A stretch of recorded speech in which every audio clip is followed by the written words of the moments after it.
Ce qui fait vivre un quartier, ce sont ses habitants. Pour rendre hommage à certaines figures emblématiques, l'espace Aimé Césaire consacre une exposition au visage du luth.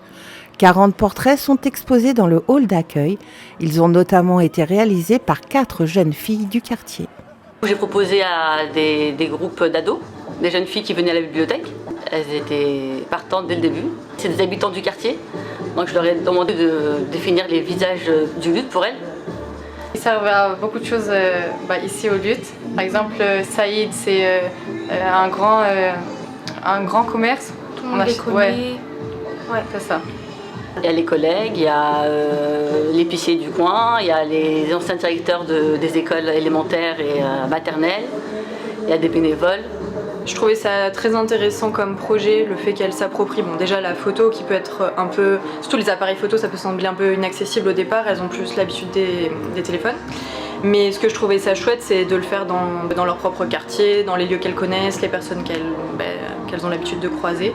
On est un centre culturel et social dans le quartier, on est implanté en plein dans le quartier, au centre, au cœur du quartier du luth. Donc pour nous c'était essentiel parce qu'un centre social sans partenaires, sans bénévoles, sans acteurs sociaux ou des acteurs tout court, des commerçants, etc. C'est la vie de quartier. Donc pour nous c'était essentiel d'aller mettre en lumière en fait tous les acteurs du territoire en fait qui font du luth ce que le luth est.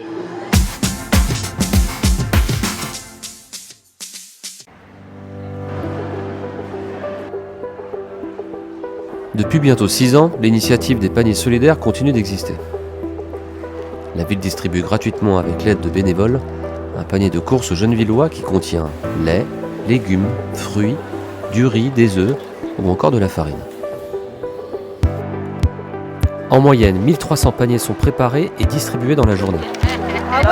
La farine pour les gâteaux. Le tout représente entre 11 et 13 tonnes de nourriture. Cela correspond à peu près à 430 chariots de courses pleins. Pour en bénéficier, il est demandé de se munir d'une pièce d'identité et d'un justificatif de domicile. Si le foyer est constitué de 6 personnes ou plus, le livret de famille est requis afin d'obtenir 2 paniers.